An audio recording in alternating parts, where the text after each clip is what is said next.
We are an interfaith community, and so I thought I'd start with a little interfaith story.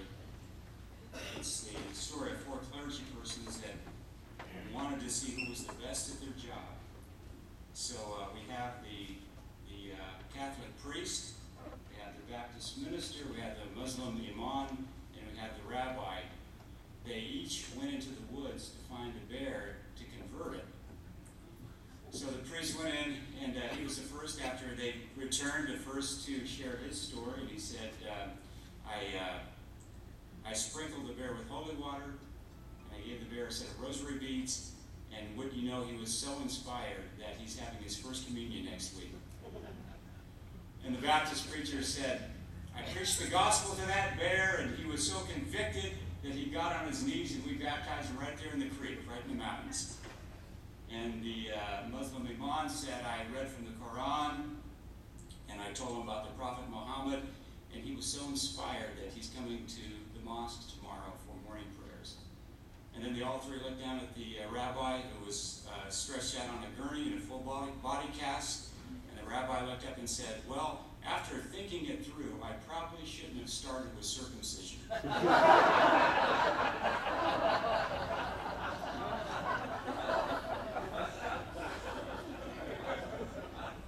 So we're an interfaith church, and I think it's our gift to the world. I think understanding and appreciation of each other's faith.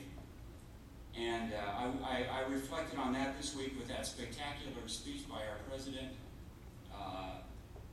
broaching the subject of Jewish and Muslim relations, and the hope and the optimism I think that some people have about the prospects for reconciliation between East and West, and Jew and Christian and Muslim. Is a beautiful moment. I think it really is a beautiful moment. And I know we're all very hopeful that something good will come out of that. And the economy, we read the newspapers, and maybe things have bottomed out. Maybe things have bottomed out. Or have they? A lot of people are very uncertain still about the economy.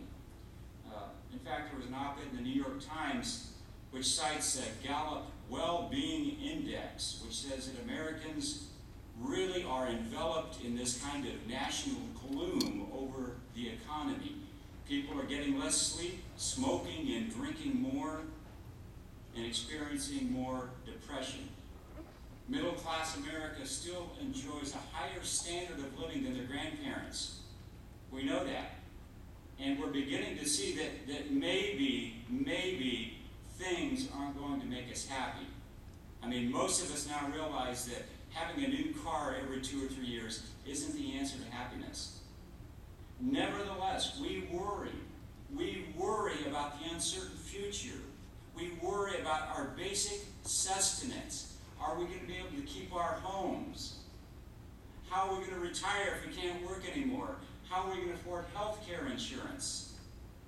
And the editorial noted, those who think that the material is immaterial have probably never stood in a bread line. So there has to be a level of basic sustenance, certainly. And people are worried about the uncertainty of the future. There are many things in flux, many things happening, and people are nervous. My question this morning, how do we deal with uncertainty from a faith perspective? And my response is this, very simple.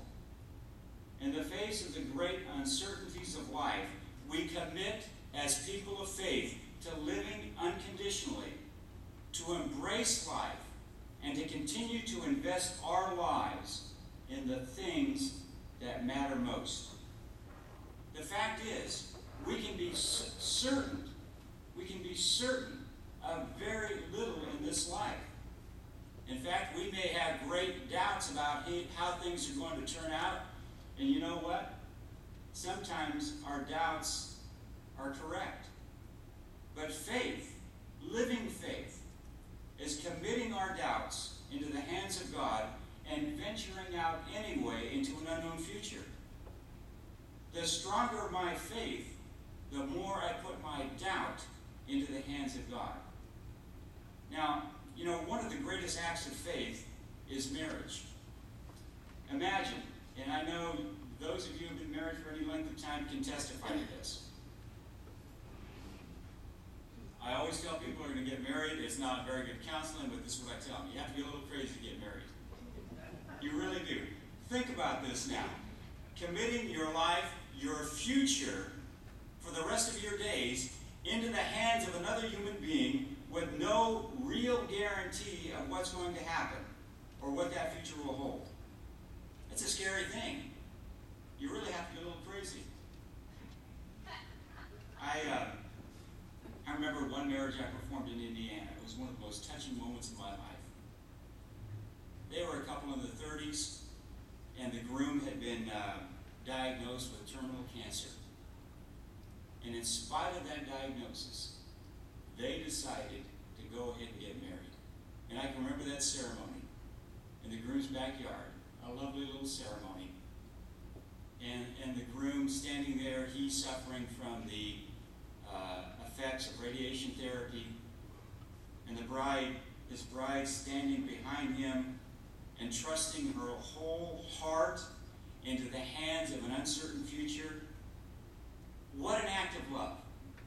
What an act of faith.